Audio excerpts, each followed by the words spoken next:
Hey guys, this is Shane. I'm back with another video to share my full review of the Galaxy Tab A9 Plus. This is a budget-oriented tablet from Samsung. It is on sale at the time of this video. I have some links in the description if you want to check it out for yourself. The retail price is $220. Now, this tablet has been out for a few months now. I got it myself a couple months ago for $190. And at the time of this recording, I'm seeing it as low as $170 now. So I'll have some links to the latest pricing in the description for whenever you're watching this video. There's 3 different colors to choose from. We have a navy, this gray, which is what I've been personally using. We're also going to check out this silver color here in a second. And there's a couple different options of this tablet. So the standard one has 4 gigabytes of RAM and 64 gigabytes of storage, which is what I have here and what I'm going to be basing this review off of. However, it's worth mentioning there is an upgraded 8 gigabyte RAM and 128 gigabyte storage model, which I've also found at a discounted price. It's now matching the retail price of that lower spec version, so might be worth considering that. And there's also a cellular 5G version of this tablet, and that comes with the 4 gigabytes of RAM and 64 gigabytes of storage. But let's go ahead and do a quick unboxing of the silver color of the Tab A9 Plus to get a look at that.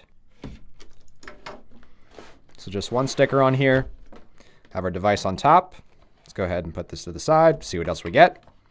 Inside the box, we have a USB Type-C to Type-C charging cable, a SIM ejection tool, and a little bit of paperwork, but that's everything inside the box. There's no charger included with this tablet, so just keep that in mind.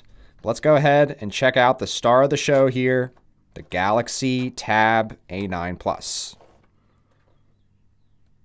I really like the look of this silver color. Here's a quick comparison of it to my gray or graphite Tab A9 Plus. This one definitely seems to pick up a decent amount of fingerprints over time, whereas I think this one might be a little bit cleaner in that regard. Taking a physical tour with this silver color, we have a very solid aluminum finish on the back and the sidings. We do have a bit of antenna at the top. The only reason I pointed out is because it is noticeably larger than on last year's Tab A8, but for whatever it's worth, it seems to reduce the weight of this a bit. So if I drop the Tab A9 Plus on a scale, 473 grams. If I compare that to that Tab A8 from last year, that's coming in at 496 grams. So I have slightly noticed that weight reduction here since I have this tablet in the hand a lot because of the size. We still just have a single lens camera on the back here, and then we also have the landscape-oriented front-facing camera. We'll check out some footage later.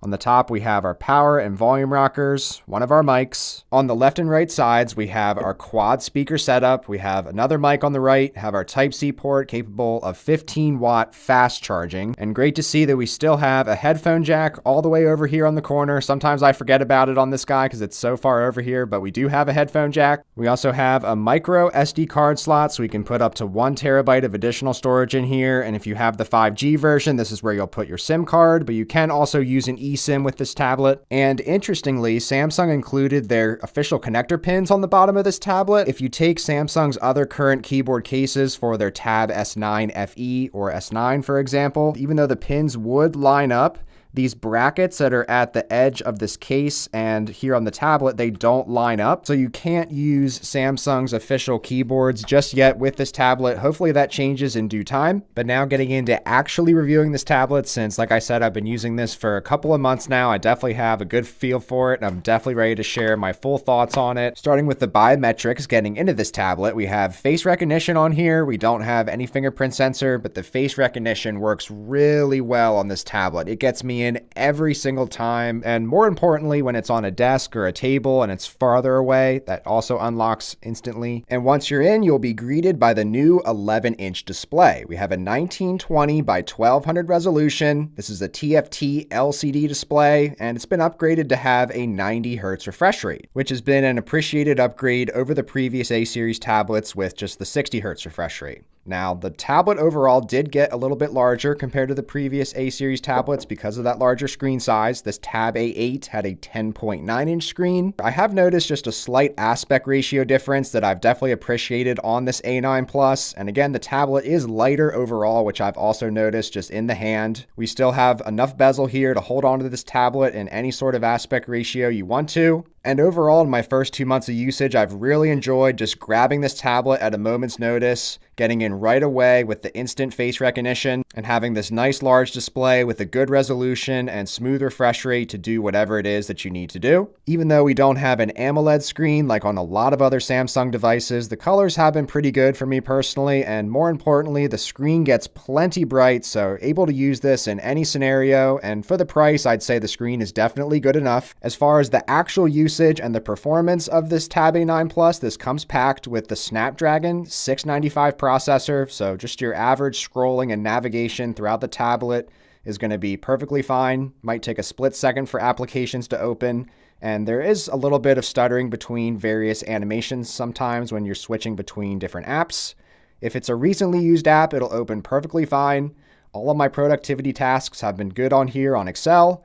Switching over to some gaming, you can see that sometimes the screen will black out a little bit. I think that is just a RAM limitation. Really, the main limitation, I'd say, is the 4 gigabytes of RAM that's on this tablet. It is nice that it is 1 gigabyte extra than the previous A-series tablets, so I have noticed that switching between some of your more recent applications, it happens a lot quicker and smoother compared to some of the previous generation tablets. But something I've also noticed is that if you haven't used an application for a while, some of the screens will just turn white on them in your multitasking pane, and then it'll have to just reload to the standard page. It won't save what you were previously looking at. It'll have to reload it. So for example, this game that I was just playing a little bit ago, it looks like it had to completely reload the game. So sometimes you have to just resume back into what it is you're doing. You won't be able to instantly jump back in. And just to prove that point, you'll see here, if I'm in the game, if I switch over to maybe one different application, you can see here now that the Excel also X'd out. The RAM limitation is definitely a thing. If I switch back to the game here, you can see that if I was just previously using it, I can jump right back into it right away. But overall, once you're loaded into whatever you're doing, the performance has definitely been enough for me in my average day-to-day use. Now, gaming has been really good for me on this Tab A9 to my surprise. The 90 Hz refresh rate definitely helps out with making all of your games that can support that feel really smooth and buttery. The 11-inch screen size is definitely large enough for whatever games you're looking to play, and I found that it's just really enjoyable to play this handheld because of the screen size, and you can see it's really easy to access your various different menus and things and interact with whatever it is you're doing. You are able to multitask on this tablet perfectly fine. So I'll open up YouTube here, go to our side panel, just bring out Excel, for example. Wait a split second for it to load, but I've had no problem doing productivity tasks in Excel. Watching content has been perfectly fine. You can switch your sizes of your screens here with not much lag or waiting at all. So as far as just the general usage and multitasking and performance, it's really been quite fine. And I just got an update for Samsung's One UI 6.0, so it's really nice to see and use Samsung's latest software here for some of the new features that come with the software, such as being able to switch your users of the tablet. So if you got this for your family, for your kids, you could switch between your different accounts and have different applications on each of the accounts. And most importantly, we have most of Samsung's core features that are across all their devices, such as Quick Share to quickly share things with other devices. We have Smart View, so you can cast this screen to your TV, for example. And the biggest surprise to me is that we have Samsung DeX on this tablet. I was already surprised when Samsung had included it on their $350 Tab S9 FE that I recently reviewed, but having it here, this is definitely the most affordable device I've ever seen with Samsung DeX. Now, it is worth mentioning that with the One UI 6.0, there is a new version of DeX, so basically it stays on your same home screen as you have on the tablet mode, but you still have the core functionality of DeX, which is being able to have as many windows open as you want to and placing them wherever you want to on your screen. It's very easy to jump into different multitasking styles. You can go ahead and hit the side-by-side icon on any of the apps, and then you can just go ahead,